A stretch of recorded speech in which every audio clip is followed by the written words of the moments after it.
El debate sobre la posibilidad del conocimiento comenzó en el mundo griego hacia el año 500 a.C., con el pensamiento de Heráclito y Parménides. Ambos sostenían que nuestros sentidos nos mienten, aunque se basan en diferentes razones. Heráclito consideraba que nos engañaban por dos motivos. El primero de ellos es porque nos presentan las cosas que nos rodean como estables y permanentes, cuando en la realidad están en constante transformación, como la misma frase de este filósofo que dice, es como un río en el que nadie puede bañarse dos veces en la misma agua. Y en segundo lugar, porque nos ocultan el elemento más importante en la realidad, el logo, que es esa entidad que rige el universo y gobierna el cambio constante de todas las cosas. Parménides estaba seducido por la evidencia de una verdad que convierte en la clave de todo su pensamiento. El ser es y el no ser no es. Dicho de otro modo, lo que existe existe y lo que no existe no existe. Siendo esto obviamente verdadero, se preguntarán, ¿qué característica define a lo auténticamente existente? Y con una lógica implacable concluirá en la movilidad del ser, porque si se moviera, ¿a dónde iría? ¿A lo no existente? ¿Al no ser? Pero evidentemente el no ser no es, y además de inmóvil, lo verdaderamente existente será ingenerablemente indestructible. Porque si se genera y si se destruyera, ¿qué habría antes y después? ¿El no ser? Así pues, según Parménides, lo auténticamente real posee una característica diariamente opuesta a lo que pensaba Heráclito. No nace, no muere, no se cambia, no se mueve.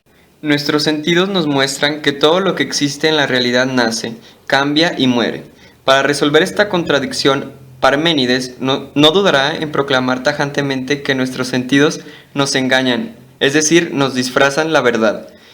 Nos ofrecen una realidad puramente ficticia.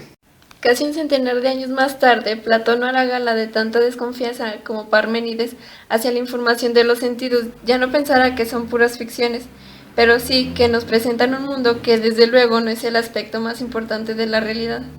Nuestros sentidos solo nos hablan del universo material y sensible de ese mundo, del que nosotros mismos formamos parte. Quien solo dé crédito a las informaciones de los sentidos desconocerá el mundo verdadero, ya que este en la que nosotros estamos no es más que una pobre imitación del universo de las ideas.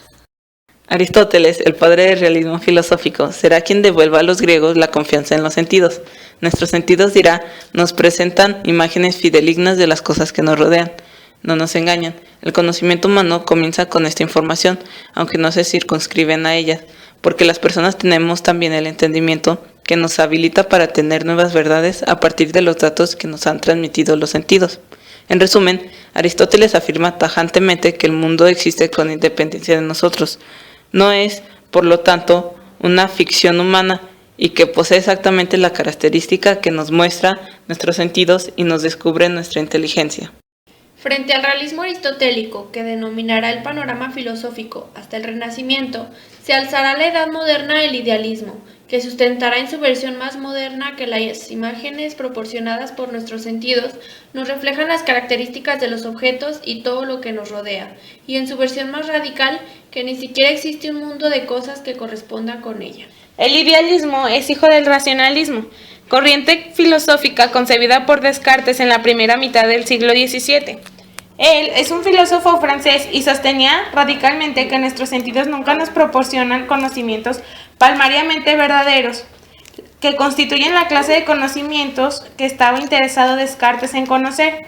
Por ejemplo, ¿a quién no le ha engañado alguna vez, al menos cuando hablan de cosas lejanas y distantes? Se preguntaba, incluso cuando nos informan sobre lo cercano e inmediato, también podrían estarnos engañando. ¿Cuántas veces nos ha ocurrido soñar que estábamos aquí mismo haciendo esto, como una especie de déjà vu, estando en realidad metidos en la cama? ¿No podría ocurrir que algún día descubriéramos que toda nuestra vida, la que creemos tan real y verdadera, no es más que un sueño? Y es que no hay manera de distinguir la vigilia del sueño, y aún más podría existir un Dios todopoderoso, o si no un genio maligno que se dedicara a hacernos creer que hay cielos y tierra y cosas a nuestro alrededor, como nos dicen los sentidos, sin que hubiera en realidad indicios de ello, que nos engañaran incluso cuando hacemos las matemáticas. Solo cuenta una verdad indudable para Descartes: pienso, luego existo, porque uno puede dudar de la existencia de todo lo que es ajeno a él, de todo lo que está a su alrededor, pero lo que no puede cuestionar es su propia existencia. ya que para eso tiene que estar pensando. Si piensa, existe, y se da cuenta de que lo único que le garantiza la certeza de esa verdad es que se presenta ante ese raciocinio lleno de claridad y distinción. Esto es plena de evidencia, de donde que cualquier otra afirmación que se presente del mismo modo ante su capacidad de razonamiento gozará también de absoluta certeza. Resumiendo, la evidencia de nuestra razón se convierte, en definitiva, en el criterio que os vale para descubrir la verdad. Por eso, el mismo Descartes, tras encontrar la verdad indudable y apoyándose exclusivamente en las evidencias que le facilita la razón, presentará 3 pruebas para demostrar la existencia de Dios, concluyendo, además, que su naturaleza se caracteriza por la suma perfección, e incluso presentará una prueba para demostrar que el mundo que nos rodea existe, llegando a la conclusión, sin embargo, de que las cosas que los componen son objetos tridimensionales.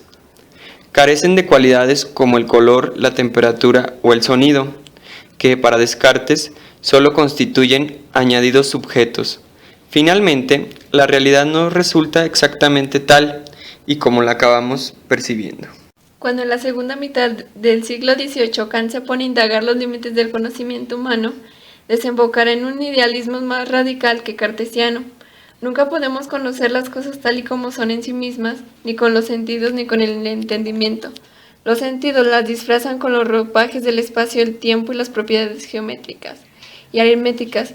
El entendimiento, en vez de liberarlas, les añade un disfraz más, las categorías y las leyes físicas. El ser humano solo puede conocer objetos que él mismo fabrica.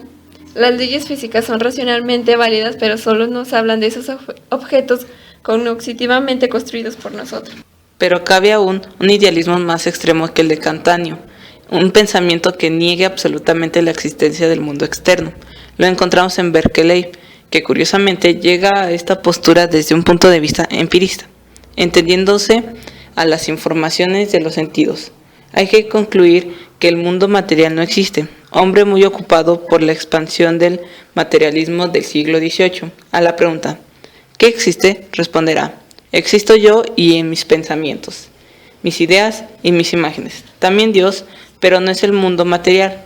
Era la mejor manera de oponerse al materialismo de su época, negar la existencia de la materia. Todas las cosas que conocemos no son más que imágenes. Su esencia consiste en ser percibidas. Para demostrar que las cosas existen materialmente y al margen de los sentidos, las tendremos que percibir también cuando no se las ha notado, lo que resulta completamente absurdo. Para explicar la regularidad y el orden de las imágenes que nos ofrecen nuestros sentidos, Berkeley defendía la existencia de Dios con la siguiente teoría: siempre que miro esta mesa y mi casa está en el mismo lugar, pero no porque tales cosas materiales estén realmente, sino porque Dios hace que yo tenga esas imágenes ordenadas de manera correcta.